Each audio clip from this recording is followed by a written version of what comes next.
मराठ्यांना सरसकट कुणबी प्रमाणपत्र देऊन ओबीसीमध्ये घेण्यासाठी जरांगे पाटील पुन्हा एकदा आंदोलनाला बसणार आहे आणि या आंदोलनाच्या पार्श्वभूमीवर आता राष्ट्रीय ओबीसी महासंघ देखील सक्रिय झालेला. उद्या राष्ट्रीय ओबीसी महासंघाची बैठक होणार आहे. एकंदरीत ओबीसी महासंघाची काय भूमिका आहे जाणून घेण्यासाठी आपल्यासोबत राष्ट्रीय ओबीसी महासंघाचे राष्ट्रीय अध्यक्ष बबनराव तायवाड आहेत.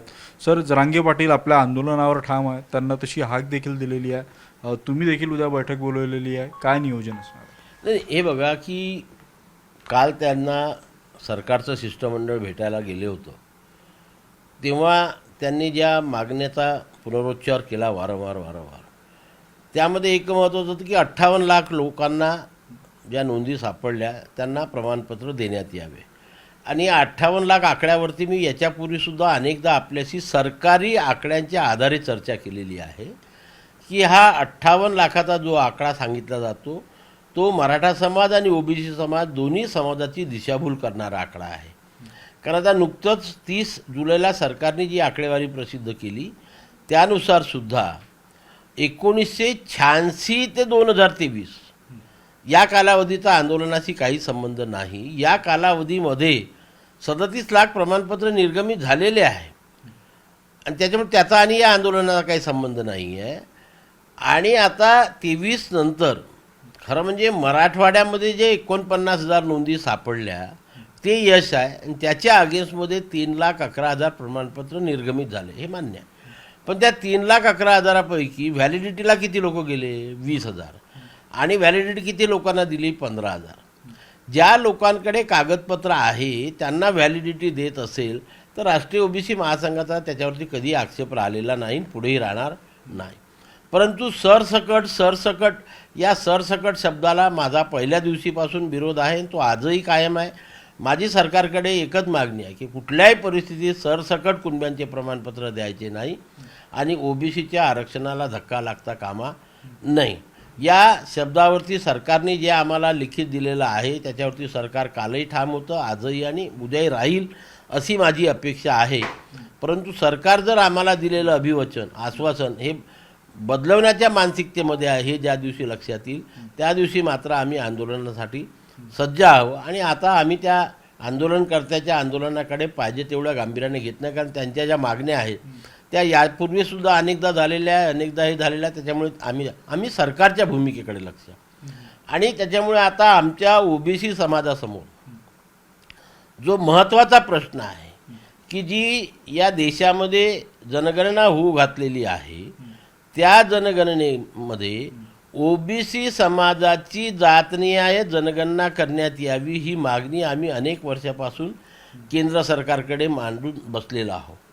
त्याच्यामध्ये अर्धयश आम्हाला मिळालं की जातनिहाय जनगणना करण्याचं सरकारने मान्य केलेलं आहे. परंतु आमची जी प्रमुख मागणी होती की ज्याप्रमाणे SC आणि STचा कॉलम आहे त्याप्रमाणे तिसरा कॉलम हा ओबीसीचा त्यामध्ये समावेश करण्यात यावा. परंतु केंद्र सरकारने जी 40 प्रश्नाची प्रश्नावली जाहीर केली त्यामध्ये SC ST आणि कास्ट टाकलेला आहे, जात टाकला, पण ओबीसीचा कॉलम टाकलेला नाही आहे. आणि म्हणून हा ओबीसीचा कॉलम समाविष्ट करून जनगणना करण्यात यावी या मागणीकरता आता आम्ही डिसेंबर महिन्यामध्ये दिल्लीला रामलीला मैदानावरती एक ठिय्या आंदोलन देशातील ओबीसींना एकत्रित करून करणार आहोत. त्याची या नियोजनाची महाराष्ट्र राज्यातल्या पदाधिकाऱ्यांची उद्या 12 वाजता धनवटे नॅशनल कॉलेजमध्ये आम्ही सभा बोलवलेली आहे. पुढच्या महिन्यामध्ये 20 तारखेला पूर्ण देशातील प्रतिनिधींची मीटिंग हैदराबादला होणार आहे आणि याच्यामध्ये करून आम्ही देशव्यापी ओबीसींना संघटित करून डिसेंबर महिन्यामध्ये दिल्लीच्या रामलीला मैदानावरती ठिय्या आंदोलन करून केंद्र सरकारला ओबीसीचा कॉलम समावेश करण्याकरता बाध्य करणार आहोत आणि ते करून घेणार आहोत. सर, त्यासाठी उद्या ही बैठक आहे, पण आज मुंबईमध्ये देखील काही ओबीसी नेत्यांची बैठक आहे, वरटीवर त्या बैठकीला असणार आहे. त्या बैठकीचं तुम्हाला निमंत्रण आहे का? मुंबईत मोर्चा निघाला ओबीसींचा, तर त्यात तुम्ही सहभागी होणार आहे? नाही, बघा, त्यांच्या मागण्या वेगळ्या आहे, आमच्या मागण्या वेगळ्या आहे. आमची ही डिमांड बेस ऑर्गनायझेशन आहे. 2016पासून आम्ही केंद्र सरकार आणि राज्य सरकार दोन्ही सरकारपुढे आम्ही मागण्या घेऊन आंदोलन करतो, मागण्या घेऊन अधिवेशनं करतो, मागण्या घेऊन मोर्चे आणि त्याच्यामुळे आमच्या मागण्या पूर्ण होत असतात.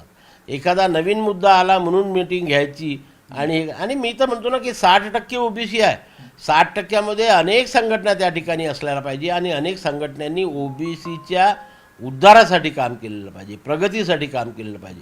अशा प्रकारे प्रगतीसाठी काम करत असतील आणि त्यांच्या आणि आमच्या मागण्या समसारख्या असतील, काय संविधानाची धरून असतील, तर नक्कीच आम्ही एकमेकांना साथ देऊ.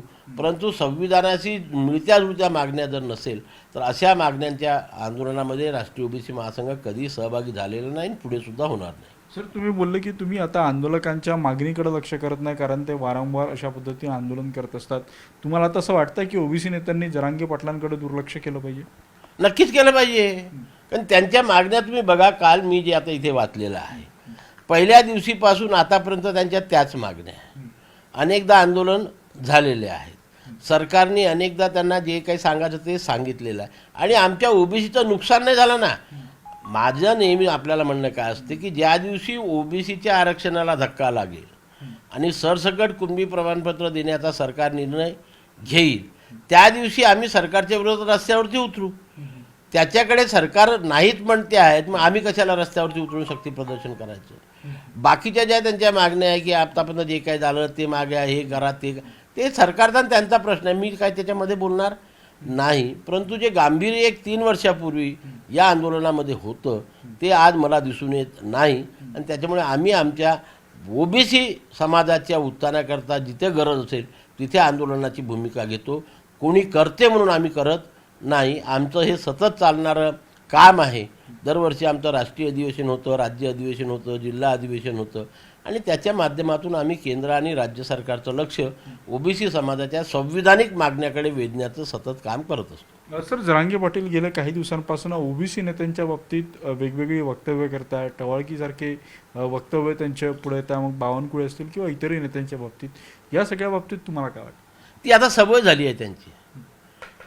ती सवय झाली आहे कोणाला तरी टार्गेट करायचं आणि लोकांचं आपल्याकडे लक्ष केंद्रित करायचं. काय त्याच्यामुळे ते आणि ते मंत्री उत्तर देतात त्यांना आपल्याला काय करायचं, कसं काम करायचं, कोणतं काम करतं. आंदोलनकर्त्याचा स्वतःचा तो विचार असतो. कोणाला टार्गेट करून समाजाच्या मागण्या पूर्ण होऊ शकत नाही. सरकारशी संघर्ष करावा लागतो आणि सरकारकडनं संविधानिक मागण्या या पूर्ण करून घ्याव्या लागते, जे राष्ट्रीय ओबीसी महासंघ मागील 10 वर्षापासून सातत्याने करत आहे.